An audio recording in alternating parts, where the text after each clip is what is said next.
Na história do futebol, existem aqueles times que se destacam por uma geração de jogadores fantásticos ou por conquista de título, enfim. Porém, tem algumas, poucas equipes que vão além. Elas ficam marcadas na história e imortalizam seu nome. E assim foi o Torino, o Gran Torino da década de 40. E neste programa faremos uma justa homenagem a esse time que ficou imortalizado na história do futebol.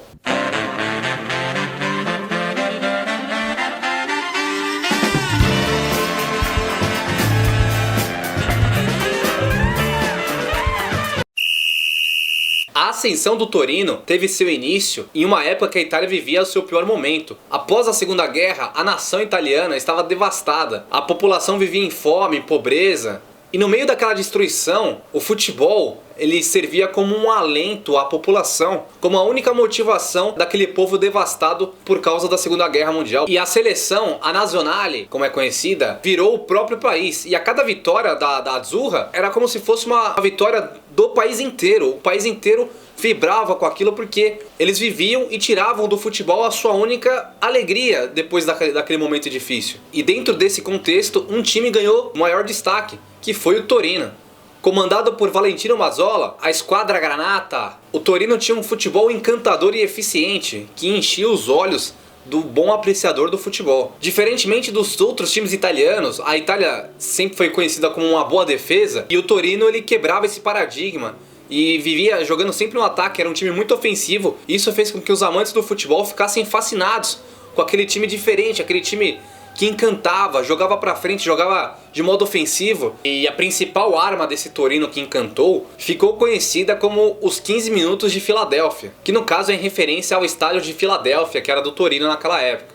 E essa tática consistia, essa principal arma, aos 15 minutos de cada jogo, o famoso trompetista Orestes Belmida, ele tocava a marcha da cavalaria e Valentino Mazzola, ele fazia com que o time fosse pra frente com força total, um ataque arrasador, e não tinha adversário que segurava aquela esquadra do Torino. E para você ter uma ideia de como funcionava esse apaixonante time do Torino da década de 40, eu vou mencionar alguns dados que ficaram marcados na história. Essa equipe do Torino, ela conquistou 5 campeonatos italianos consecutivos, que foi de 42 a 49. E também chegou a ficar 93 jogos invictos em casa, com 83 vitórias e 10 empates. E também teve um recorde aí, que foram convocados os jogadores do Torino para representar a seleção italiana, e dos 11 titulares, 10 eram do Torino. Mas o que essa geração fantástica do Torino não sabia, ela estava para ser interrompida por conta de um amistoso. E no dia 27 de fevereiro de 1949, a Itália, a seleção italiana, goleou Portugal, a seleção portuguesa, em Gênua, por 4-1. O capitão, que era o Mazzola, ele conheceu nessa partida o capitão português, que era o Francisco Ferreira, e lá começou uma amizade. Tempos mais tarde, o capitão Francisco Ferreira, que jogava no Benfica, iria ser homenageado pelo próprio clube, o Benfica. Seria celebrado um jogo em sua homenagem. E nesse amistoso, para enfrentar o Benfica, o capitão Francisco Ferreira, ele escolheu o Torino, que era um time que ele tinha uma admiração muito grande, e também por conta da amizade feita com o Mazzola. E naquela ocasião, o Torino estava na fase final do campeonato italiano, estava fazendo uma excelente campanha como de costume, e o amistoso ficou marcado para o dia 3 de maio de 1949. E no dia 1º de maio, 24 horas depois de um empate que o Torino conquistou contra a Internazionale, e esse empate tinha deixado o Torino muito favorável à conquista do pentacampeonato, estava com a mão na taça. E aí, nesse dia 1º de maio, eles desembarcaram em Lisboa. E vejam como são as coisas. O Valentino Mazzola, ele estava gripado nesse período e mesmo assim insistiu em viajar com a equipe até Portugal. Chegando o dia do amistoso, no dia 3 de maio de 49, teve aquela grande festa, aquela grande homenagem. Essa festa foi coroada com um grandíssimo jogo, um espetáculo propriamente dito.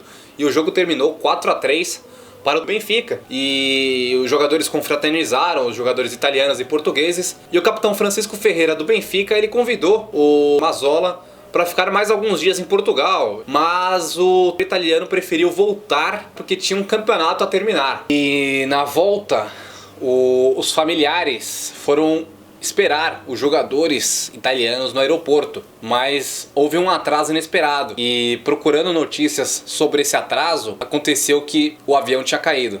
E para descer em Turim no caso, o avião tinha que passar pela Basílica de Superga, que ficava no alto de uma colina. Dentro dessa basílica havia um padre que ouviu o barulho muito alto, muito forte de um motor. Porém, ele achou que era uma coisa normal, pois passavam muitos aviões por ali.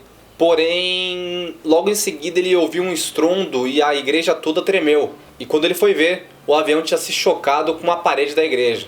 E aquilo foi um choque muito grande para a cidade de Turim, pois a população tinha se dado conta que seus maiores astros não faziam mais parte daquele mundo. Após o futebol, eles eram pessoas comuns e a cidade disponibilizou o maior palácio para cerimônias fúnebres e cerca de 500 mil pessoas acompanharam esse funeral. E por toda a Itália haviam homenagens a esses heróis. E a Federação Italiana, por um gesto nobre, por um gesto de honra, ela atribuiu o título, o pentacampeonato ao Torino, que no caso estava a 4 pontos do título. Após essa tragédia, o Torino deixou de ser potência na Itália e com isso abriu espaço para a Juventus crescer e se tornar um dos maiores, se não o maior time da Itália. E em 49 foi a tragédia e um ano depois a Itália foi para a Copa no Brasil em 50, mas estava completamente arrasada para disputar o Mundial, saiu na primeira fase. Além disso, ela já estava saindo de um desastre que foi a Segunda Guerra Mundial. O Torino ajudou a Itália a conquistar um pouco dessa alegria, dessa autoestima. Era a alegria da nação e teve que arcar com essa tragédia que abalou novamente ao país. E aquele passado de glórias, aquele passado onde o Torino era uma grande potência mundial, ele deixou muitas saudades aos torcedores do Torino daquela época, daquela geração, e que passou essa saudade para todas as gerações. O mundo às vezes pode parecer injusto e o destino feriu eternamente o coração daqueles torcedores. Porém, esses torcedores nunca abandonaram o Torino, nunca abandonaram um clube, sempre com a mesma paixão ou até mais do que era antes. E hoje o Torino luta por esses torcedores, para que esses torcedores possam voltar a sorrir. Io questa maglia sognavo da bambino, quando giocavo ancora col trenino. Mio padre andava sempre al comunale, c'era il Torino, Torino da sognare.